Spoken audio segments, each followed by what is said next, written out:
यह एक काल्पनिक कहानी है। इसमें दिखाई गई घटनाएं, पात्र और संवाद पूरी तरह से लेखक की कल्पना पर आधारित हैं। इसका कोई संबंध किसी वास्तविक व्यक्ति या घटना से नहीं है। जैसे ही वे पुष्प महल से बाहर निकले, आरव तुरंत बेहोश हो गया और आसमान से नीचे गिरने लगा। इससे पहले कि वह जमीन से टकराता, सुगंध की एक लहर चली और उसने खुद को एक कोमल आलिंगन में महसूस किया, जिसके बाद वह पूरी तरह से चेतना खो बैठा।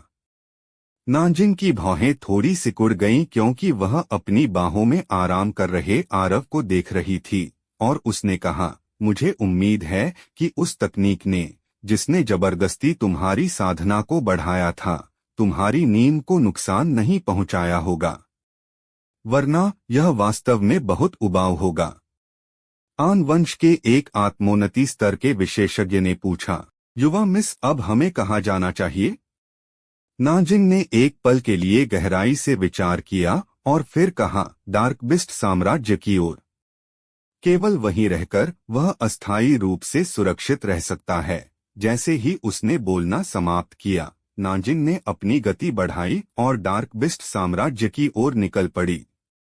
आरव और अन्य लोगों के जाने के बाद यह खबर कि कैसे आरव ने आत्मिक स्तर के दूसरे रैंक की साधना का उपयोग करके पुष्प महल के कई आत्मोन्नति स्तर के विशेषज्ञों को मार डाला था, एक दिन से भी कम समय में पूरे दक्षिणी क्षेत्र में फैल गई, क्योंकि महाचिन साम्राज्य ने इसे जानबूझकर फैलाया था। दक्षिणी क्षेत्र तुरंत उत्साह से उबलने लगा। इसके अलावा आरव के हाथों पुष्प महल के कब्रिस्तान के विनाश की खबर भी पूरे दक्षिणी क्षेत्र में फैल गई। इस क्षण आरव दक्षिणी क्षेत्र की युवा पीढ़ी में निर्विवाद रूप से नंबर 1 विशेषज्ञ था, और वह व्यक्ति बन गया जिसे अनगिनत युवा योद्धा प्रशंसित करते थे।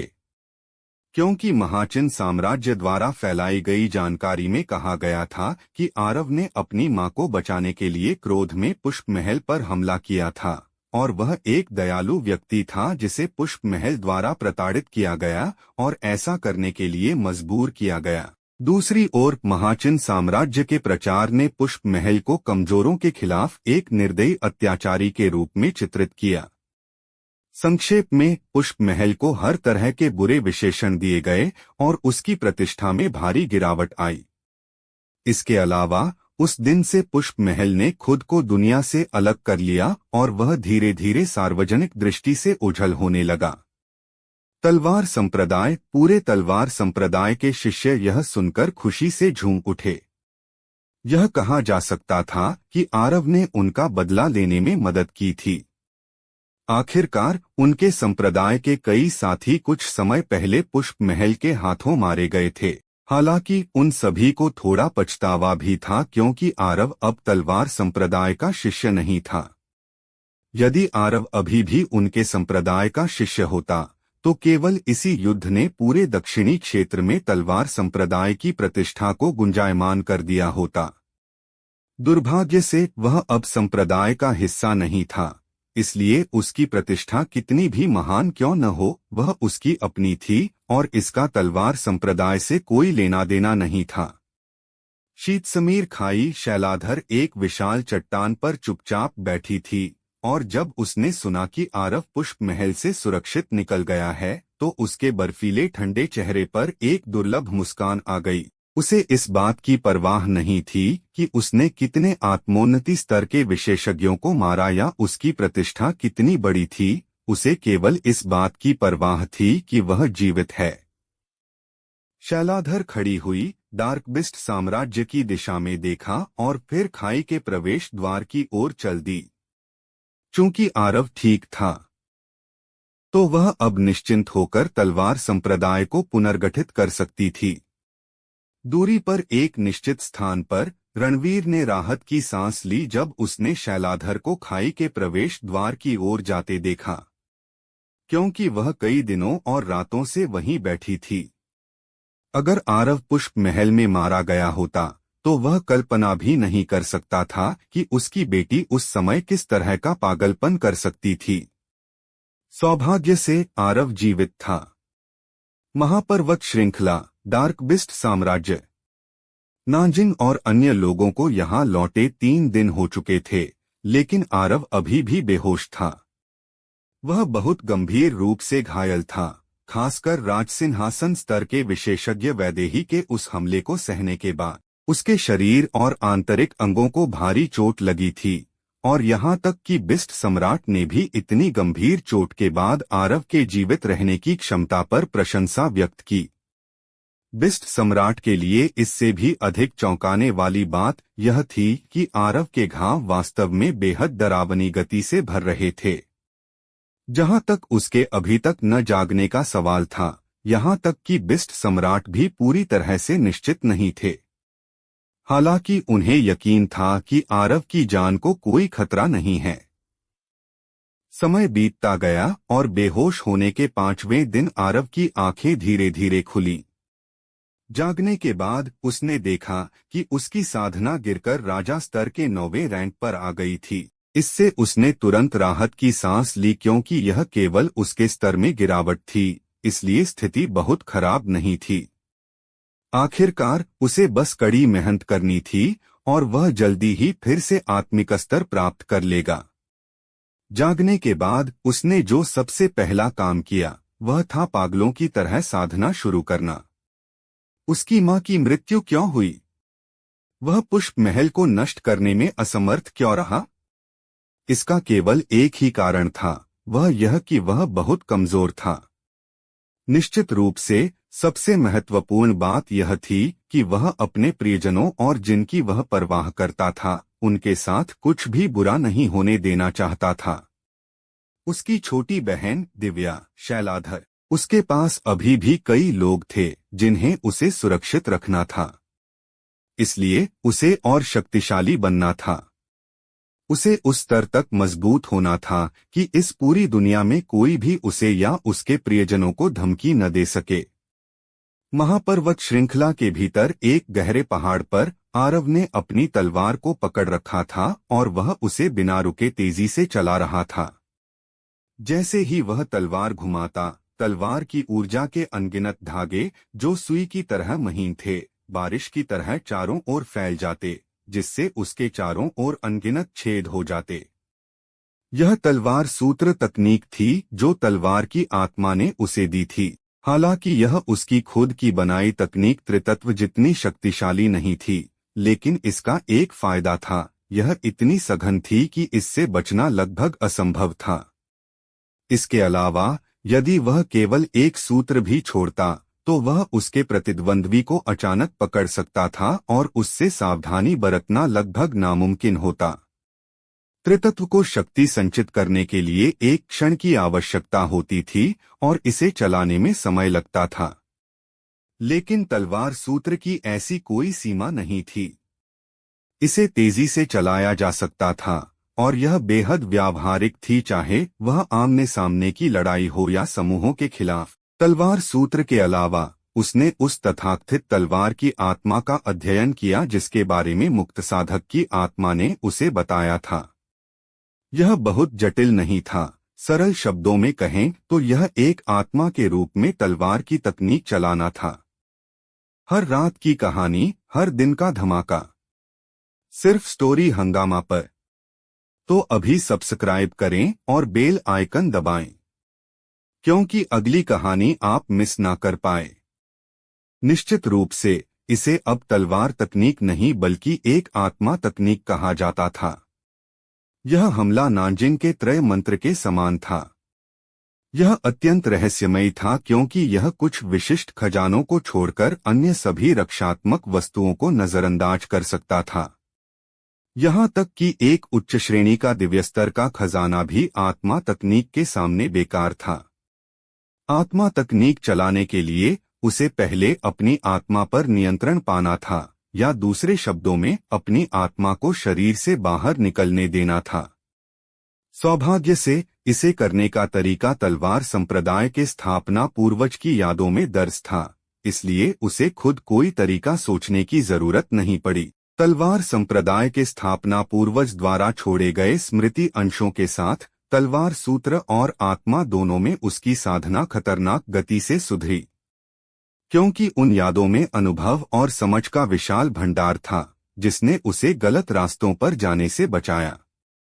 इस तथ्य के साथ कि उसके पास प्रबुद्ध तलवार हृदय था, वह अपनी खामियों को स्पष्ट रूप से देख पा रहा था, जिससे उसकी साधना की गति वास्तव में भयानक थी।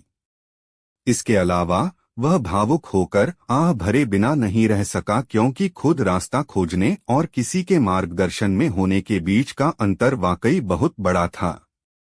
तो अगले कुछ समय तक आरव ने बस पागलों की तरह और लगातार साधना की। लगभग आधे महीने तक पागलपन भरी साधना के बाद उसके तलवार सूत्र ने प्रारंभिक स्तर प्राप्त कर लिया था और वह उसे इच्छानुसार चला सकता था। हालांकि उनकी गति और शक्ति तलवार की आत्मा द्वारा चलाए गए सूत्रों की तुलना में काफी कम थी। बेशक यह तब था जब उसने इसे अपने 8वें स्तर के संधार तलवार इंटेंट के साथ नहीं जोड़ा था, अन्यथा यह कहीं अधिक शक्तिशाली होते। लेकिन उस स्थिति में यह तलवार सूत्र की ताकत नहीं होती, बल्कि उसके 8वें स्तर के संधार तलवार इंटेंट की होती। इसलिए अभ्यास के दौरान उसने जानबूझकर इंटेंट का उपयोग नहीं किया था। इसके अलावा आधे महीने की साधना के बाद वह फिर से आत्मिक स्तर में पहुंच गया था, और यह पहले से भी अधिक ठोस था। उसे इतनी जल्दी आत्मिक स्तर पर पहुंचने पर कोई आश्चर्य नहीं हुआ, क्योंकि वह पहले भी इस स्तर पर रह चुका था। इसलिए उसके लिए राजा और आत्मिक स्तर के बीच की बाधाएं अब अस्तित्व में नहीं थीं। दोबारा आत्मिक स्तर प्राप्त करने के बाद वह नाजिंग के पास गया और दोनों ने आपस में युद्ध अभ्यास शुरू कर दिया, क्योंकि केवल वास्तविक मुकाबला ही उनकी युद्ध क्षमता को प्रभावी ढंग से सुधार सकता था। नाजिंग ने भी मना नहीं किया, क्योंकि उसे भी एक प्रतिद्वंद्वी की आवश्यकता थी और आत्मोन्नति स्तर के नीचे केवल आरव ही उसके बराबर खड़ा होने में सक्षम था। उन दोनों ने अपनी सबसे घातक तकनीकों का उपयोग नहीं किया, क्योंकि वे एक दूसरे की जान नहीं लेना चाहते थे। लेकिन जब वे उन तकनीकों का उपयोग नहीं कर रहे थे, तो उन्होंने महसूस किया कि वे एक दूसरे को नुकसान पहुंचाने में असमर्थ थे। आरव की ताकत उसके तलवार क्षेत्र और प्रबुद्ध तलवार हृदय से आती थी, और नाजिंग उसके इन गुणों के रहते उसे चोट नहीं पहुंचा पा रही थी। वहीं नाजिंग की ताकत उसके युद्ध के प्रति अद्भुत सहज ज्ञान से आती थी। चाहे वह किसी भी खतरे का सामना करे, वह उसे इस तरह टाल देती थी जैसे यह उसके स्वभाव का हिस्सा हो। इसने आरव का सिरदर्द बढ़ा दिया, क्योंकि वह अपनी पूरी क्षमता लगाने के बाद भी उसे छू नहीं पा रहा था। वे दोनों मन भरकर लड़ते थे और खुशी से भरे रहते थे, लेकिन किसी भी विजेता का निर्णय नहीं हो पाता था। इसी तरह उन्होंने महापर्वत श्रृंखला में हर दिन एक साथ अभ्यास करना और अपनी समझ साझा करना शुरू किया, जिससे उनकी ताकत भयानक गति से बढ़ी। विशेष रूप से आरव के लिए नाजिंग द्वारा साझा किए गए अनुभवों के बाद उसके कौशल में अथाह सुधार हुआ, क्योंकि नियंत्रण और तकनीकों के उपयोग के मामले में नाजिंग उससे कहीं बेहतर थी। खासकर जब हमलों की बात आती थी, तो नाजिंग द्वारा बताई गई कुछ सूक्ष्म बातें उसे अत्यधिक चौंका देती थीं, क्योंकि ये वे विवरण थे जिन पर उसने अतीत में कभी ध्यान नहीं दिया था। साथ ही उसने मन ही मन खुद को भाग्यशाली महसूस किया। वह जानता था कि अगर उसके पास प्रबुद्ध तलवार हृदय नहीं होता, तो वह निश्चित रूप से नाजिंग का मुकाबला नहीं कर पाता। क्योंकि जब नाजिंग ने उसका ध्यान खींचा, तब उसे एक महत्वपूर्ण सिद्धांत समझ में आया। खड़े होने के तरीके में एक छोटा सा बदलाव भी उसकी तलवार की गति और ताकत को प्रभावित कर सकता था। सरल शब्दों में कहें तो हवा की गति, परिदृश्य और यहाँ तक कि रोशनी जैसी सूक्ष्म चीजों का भी उपयोग किया जा सकता था। अब वह अंततः समझ गया था कि नाजिंग इतनी शक्तिशाली क्यों थी। वह हर उस चीज का उपयोग अपनी सीमा तक करती थी जिसका उपयोग वह लड़ाई में कर सकती थी। आरव ने इस आदान प्रदान से बहुत कुछ हासिल किया, और नाजिंग ने भी। आरव के पास स्वयं का अनुभव कम था, लेकिन उसके पास स्थापना पूर्वज के अनुभव और समझ थे। जब वह उन अनुभवों के बारे में बताता, तो नाजिंग भी गहरी सोच में डूब जाती और फिर उससे मार्गदर्शन मांगती। आरव को इस पर कोई शर्मिंदगी नहीं हुई। आखिरकार अब यह सब उसका था, तो वह शर्मिंदा क्यों होता। इस प्रकार उन दोनों ने 1 महीने से अधिक समय तक पहाड़ों में साधना की। हालांकि जैसे ही उन्होंने इसे जारी रखने का इरादा किया, दक्षिणी क्षेत्र में एक और बड़ी घटना घट गई। सर्वोच्च हन साम्राज्य की वह आत्मभक्त सेना, जिससे अनगिनत संप्रदाय थर थर कांपते थे, क्षेत्रों के बीच की सीमा को पार करके दक्षिणी क्षेत्र में पहुंच चुकी थी। दोस्तों, स्टोरी को लाइक, शेयर व सब्सक्राइब कर दिया करो, जिससे मुझे मोटिवेशन मिलता है। आत्मभक्त सेना वह सबसे शक्तिशाली सेना थी जिसे सर्वोच्च हन साम्राज्य ने सतह पर प्रकट किया था, और यह पूरी तरह से आत्मिक स्तर के विशेषज्ञों से बनी थी। सर्वोच्च हन साम्राज्य ने इस सेना को पालने पोसने के लिए अपने साम्राज्य के खजाने की वार्षिक आय का लगभग 20% खर्च किया था, और यही कारण था कि यह सेना असाधारण संप्रदायों में भय पैदा करने में सक्षम थी। इस क्षण आत्मभक्त सेना प्राचीन नगर के बाहर डेरा डाले हुए थी, या सटीक रूप से कहें तो प्राचीन नगर इसके घेरे में था। आखिर दक्षिणी क्षेत्र में पहुंचने के बाद उन्हें सबसे पहले अपना बेस कैंप स्थापित करने के लिए जगह ढूंढनी थी, और प्राचीन नगर निश्चित रूप से उनका सबसे अच्छा विकल्प था। हालांकि प्राचीन नगर के भीतर की स्थिति जटिल थी, और यहाँ तक कि सर्वोच्च हन साम्राज्य ने भी वहां रहने वाली शक्तियों को कम आंकने की हिम्मत नहीं की। प्राचीन नगर में प्रवेश करने के केवल 2 ही तरीके थे। पहला था बलपूर्वक शहर पर कब्जा करना, और दूसरा उन शक्तियों और प्राचीन नगर के नगर गवर्नर की अनुमति प्राप्त करना। शुरुआत में युगेंद्र ने हमला करने के बजाय बातचीत का रास्ता चुना था, लेकिन यह स्पष्ट था कि बातचीत उतनी सुचारू नहीं रही। इसलिए यह दृश्य सामने आया जहां आत्मभक्त सेना ने शहर को घेर लिया था। कुछ ही समय में नांजिन, काया, मीरा और अन्य को प्राचीन नगर लौटने के आदेश मिले, और आरव जान गया कि वहां की स्थिति शायद बहुत खराब थी। क्या वह साथी युगेंद्र शहर को घेरकर मध्य क्षेत्र के उन असाधारण संप्रदायों और 2 आन वंशों को क्रोधित करने से नहीं डरता? आरव ने अपने सामने बैठी नांजिन से पूछा। अतीत में सर्वोच्च हन साम्राज्य ऐसा करने की हिम्मत कभी नहीं करता, लेकिन अब शहर के भीतर की वे शक्तियां सर्वोच्च हन साम्राज्य के खिलाफ एकजुट होने से इनकार कर देंगी, नांजिन ने कहा। आरव हैरान था। क्यों? मृत्युलोक सम्राट का जन्म इस बात का प्रतिनिधित्व करता है कि महाद्वीप एकजुट होने वाला है, तो कितने लोग भविष्य के अधिपति को नाराज करने के इच्छुक होंगे। इसके अलावा उन शक्तियों ने मूल रूप से एकजुट होकर गुप्त ड्रैगन स्तंभ के कारण प्राचीन नगर की रक्षा की थी। लेकिन अब हर कोई जानता है कि स्तंभ के नीचे का श्वेत ड्रैगन उसे छोड़ चुका है, इसलिए जब यह लाभ चला गया है तो प्राचीन नगर उन असाधारण संप्रदायों के लिए किसी काम का नहीं है।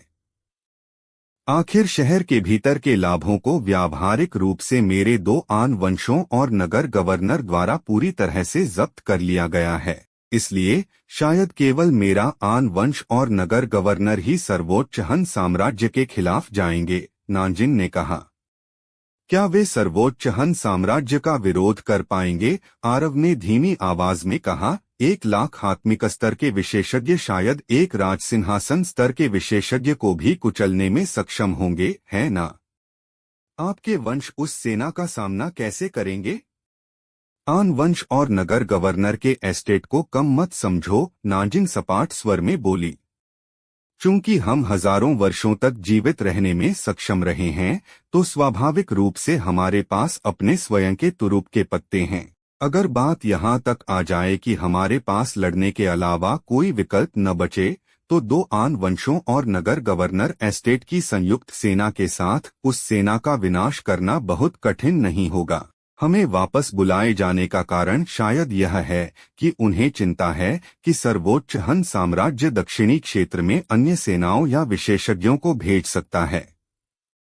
आरव एक पल के लिए चुप रहा, और फिर उसने कहा, मैं आप सबके साथ वापस जाऊंगा। नांजिन ने आरव की ओर आश्चर्य से देखा और कहा, क्यों? क्योंकि अब हम दोस्त माने जा सकते हैं, आरव मुस्कुराया और बोला, चूंकि हम दोस्त हैं, तो जब मेरा दोस्त मुश्किल का सामना कर रहा हो तो मैं हाथ कैसे नहीं बटा सकता। भले ही मैं अकेला हूँ, लेकिन अगर आपको किसी भी चीज में मेरी मदद की जरूरत होगी तो मैं बिल्कुल भी मना नहीं करूंगा। दोस्त नांजिंग ने पलकें झपकाईं। वह इस शब्द से बहुत हैरान लग रही थी, या यूं कहें कि वह इसकी आदी नहीं थी। क्या हम नहीं हैं? आरव ने कहा, मैं इसे इस तरह रखता हूँ। अगर हम लड़ते और मैं हार जाता, तो क्या तुम अभी भी वैसा ही सोचती जैसा अतीत में सोचती थी? क्या तुम यह सोचती कि मैं तुम्हारे लिए बेकार हूं और मौका मिलने पर मुझे मार डालती? नाजिन ने एक पल के लिए गहराई से विचार किया और फिर उसने अपना सिर हिलाया।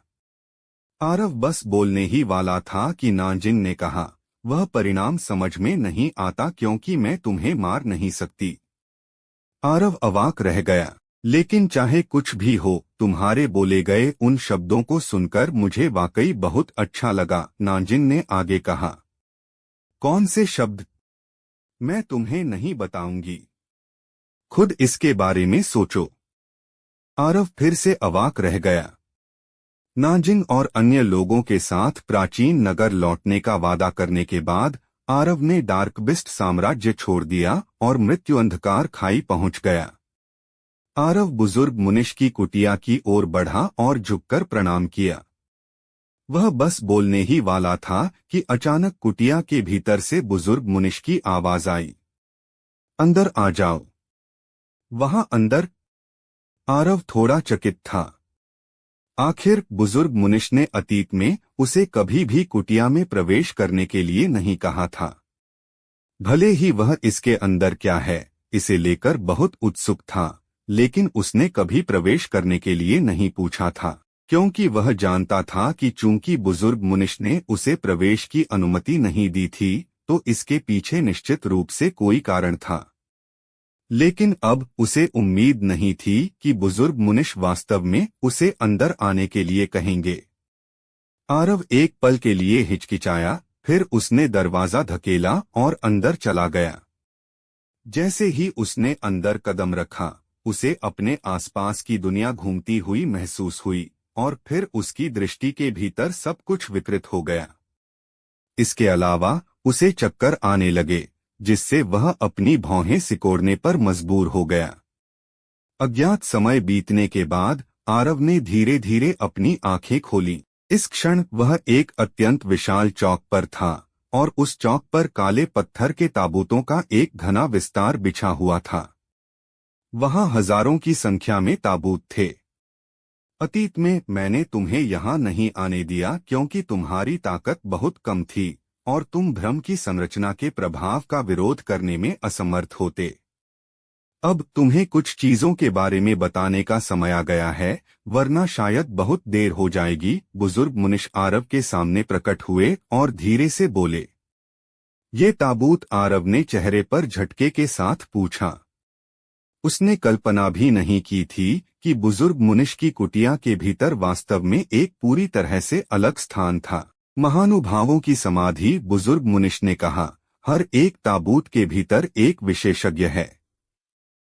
सबसे कमजोर राज सिंहासन स्तर के पहले रैंक पर है, जबकि सबसे मजबूत राज सिंहासन स्तर के 9वें रैंक पर है। बेशक वे सभी अब मर चुके हैं। वे सभी राज सिंहासन स्तर के विशेषज्ञ हैं। आरव की सांसें थम गईं। हजारों राज सिंहासन स्तर के विशेषज्ञ। बुजुर्ग मुनिश ने अपना हाथ हिलाया और फिर उनके सामने एक ताबूत का ढक्कन धीरे धीरे हवा में उठने लगा। आरव की पुतलियां सिकुड़ गईं जब उसने ताबूत में लेटे हुए व्यक्ति को देखा, क्योंकि वह कोई और नहीं बल्कि मदांध साधु था। उसके जैसा मात्र 5वें रैंक का राज सिंहासन स्तर का विशेषज्ञ वास्तव में दैवमार्ग को चुनौती देने की हिम्मत रखता था। अफसोस, वह वास्तव में मौत को दावत दे रहा था। बुजुर्ग मुनिश ने एक उंगली उठाई और फिर नील तलवार, जिसे मदांध साधु ले जाता था, तुरंत उड़कर आरव के पास आ गई। उन्होंने कहा, भले ही यह तलवार तुम्हारे पास मौजूद शून्य फ्लैश तलवार की तुलना नहीं कर सकती, फिर भी यह एक दुर्लभ और अच्छी तलवार है। दुर्भाग्य से इसकी तलवार आत्मा बिखर गई है और फिर से गहरी नींद में चली गई है। यदि तुम कर सको तो इसकी मरम्मत करना। आरव ने सिर हिलाया और उसे रख लिया। भले ही उसे इसकी कोई आवश्यकता नहीं थी, लेकिन वह इसे चंद्रिका को दे सकता था और उसके पास यह होने पर वह बहुत अधिक सुरक्षित रहेगी। आरव एक पल के लिए हिचकिचाया और पूछा, बुजुर्ग मुनिश, वास्तव में दैवमार्ग क्या है? राजसिंहासन स्तर के विशेषज्ञ भी इसके सामने चींटियों के समान क्यों हैं? बुजुर्ग मुनिश एक पल के लिए शांत रहे और फिर बोले, दैवमार्ग मूल रूप से इस दुनिया में दैवमार्ग के कानूनों द्वारा बनाया गया था ताकि यहाँ संतस्तर के विशेषज्ञों की संख्या को सीमित किया जा सके। क्योंकि हर एक संतस्तर के विशेषज्ञ का जन्म स्वर्ग और पृथ्वी के लिए एक आपदा की तरह है और यहाँ तक कि दुनिया भी उनकी उपस्थिति को सहन करने में लगभग असमर्थ हो जाएगी। इसलिए संतस्तर के विशेषज्ञों के जन्म को सीमित करने और इस दुनिया की रक्षा के लिए दैवमार्ग का जन्म हुआ था। जब वे इस बिंदु तक बोले, बुजुर्ग मुनिश के चेहरे के भाव अचानक गंभीर हो गए और उन्होंने कहा, हालांकि यह तथाकथित दैवमार्ग अचानक बदल गया। आरव ने भौहें सिकोड़ी और कहा, वर्तमान दैवमार्ग अतीत के दैवमार्ग जैसा नहीं है। बुजुर्ग मुनिश ने सिर हिलाया और कहा, मेरा अनुमान है कि दैवमार्ग, या मुझे कहना चाहिए कि इस दुनिया में दैवमार्ग के कानून नष्ट कर दिए गए हैं। वर्तमान दैवमार्ग केवल कुछ ऐसा है जिसे पर्दे के पीछे से किसी के द्वारा नियंत्रित किया जा रहा है। आरव की पलकें झपकीं और उसने कहा, कोई दैवमार्ग को नियंत्रित कर रहा है? बुजुर्ग, यह शायद असंभव है ना? क्योंकि अगर कोई इसे नियंत्रित कर रहा है तो उस व्यक्ति की ताकत कम से कम संतस्तर पर होनी चाहिए, है ना? एक संतस्तर के विशेषज्ञ के पास मौजूद ताकत के साथ वह व्यक्ति पहले से ही इस महाद्वीप में अजेय होना चाहिए, तो इतनी परेशानी क्यों उठाना? बुजुर्ग मुनिश ने कहा, मैं भी ठीक वैसा ही सोचता था जैसा तुम अभी सोच रहे हो। हालांकि तथ्य साबित करते हैं कि मेरा अनुमान शायद सच है। क्योंकि हजारों वर्षों से जिन विशेषज्ञों के शवों को मैंने यहाँ दफन किया है, वे सभी दिखाते हैं कि वे ठीक एक ही तरह से मरे हैं। बेशक सबसे महत्वपूर्ण बात यह है कि यह इस दुनिया के कानूनों की ऊर्जा नहीं थी जिसने उन्हें मारा, बल्कि यह ऊर्जा का एक ऐसा रूप था जिसके बारे में मैंने कभी नहीं सुना था। जब उसने यह सुना तो आरव को थोड़ा समझ आया कि बुजुर्ग मुनिश ने इन विशेषज्ञों के शवों को दफनाने में मदद क्यों की थी। पता चला कि यह दैवमार्ग की जांच करने के लिए था। मेरे पास जो ताकत है उसके साथ मेरे लिए दैवमार्ग को पार करना मुश्किल नहीं होना चाहिए था, बुजुर्ग मुनिश ने धीमी आवाज में कहा।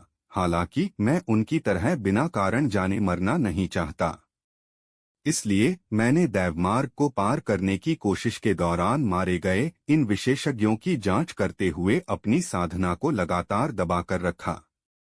मैंने यह सब दैवमार्ग को समझने के लिए किया। दुर्भाग्य से यह पता लगाने के अलावा कि इसे किसी के द्वारा नियंत्रित किया जा रहा है, मैं कोई ठोस जानकारी हासिल नहीं कर पाया हूँ।